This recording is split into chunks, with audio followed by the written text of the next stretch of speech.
So അതുകൊണ്ടാണ് നമ്മളെല്ലാവരും ഒരേ സമയത്ത് ബ്ലിങ്ക് ചെയ്യാത്തത്. അതായത് നമ്മളുടെ ജീവിതത്തിലെ ഒരു ദിവസം എടുത്തു നോക്കുകയാണെങ്കിൽ നമ്മൾ ആ ഒരു ദിവസം 20,000 മേലെ തവണ ബ്ലിങ്ക് ചെയ്യുന്നുണ്ട്. ആൻഡ് ഈ ഒരു കണക്ക് മിനിറ്റിലേക്ക് വരുമ്പോൾ 15 തവണയായിട്ടും സെക്കൻഡിലേക്ക് വരുമ്പോൾ 4 തവണയായിട്ടും നമ്മൾ കണക്ക് കൂട്ടുന്നു. തിയററ്റിക്കലി നമ്മൾ ഒരു ബ്ലിങ്ക് ചെയ്യാൻ വേണ്ടിയിട്ട് എടുക്കുന്ന സമയം എന്ന് പറഞ്ഞാൽ ഒരു സെക്കൻഡിൻ്റെ 1/3 ആണ്. സോ ഈ കണക്കുകളൊക്കെ വെച്ച് നോക്കുമ്പോൾ ഒരാൾ ഒരു പെർട്ടിക്കുലർ ടൈമിൽ ബ്ലിങ്ക് ചെയ്യാനുള്ള സാധ്യത എന്ന് പറയുന്നത് 1/12 ആണ്. ആൻഡ് ആദ്യത്തെ ആൾ ബ്ലിങ്ക് ചെയ്ത അതേ സമയത്ത് തന്നെ മറ്റൊരാൾ ബ്ലിങ്ക് ചെയ്യണമെങ്കിൽ അതിൻ്റെ സാധ്യത എന്ന് പറഞ്ഞാൽ 1/12ൻ്റെ സ്ക്വയർ, അതായത് 1/144 എന്നാവും. ആൻഡ് ഈ കിട്ടിയ 1/144നെ ബ്ലിങ്ക് ചെയ്യാൻ എടുക്കുന്ന സ്പീഡുമായിട്ട് നമ്മൾ കാൽക്കുലേറ്റ് ചെയ്യുമ്പോൾ 1/48, അതായത് ഓരോ 48 സെക്കൻഡിലും ഇവർ രണ്ടുപേരും ഒരേപോലെ തന്നെ ബ്ലിങ്ക് ചെയ്യാനുള്ള സാധ്യതയുണ്ട്.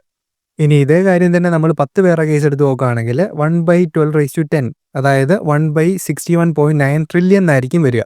ആൻഡ് ഈ പറഞ്ഞ നമ്പറിനെ ബ്ലിങ്ക് ചെയ്യാനുള്ള ടൈം വെച്ച് കാൽക്കുലേറ്റ് ചെയ്യുമ്പോൾ 20.6 ബില്യൺ സെക്കൻഡ്സ്, അതായത് 653.5 വർഷം എടുക്കും ഈ 10 പേരും ഒരുമിച്ച് ബ്ലിങ്ക് ചെയ്യാനായിട്ട്.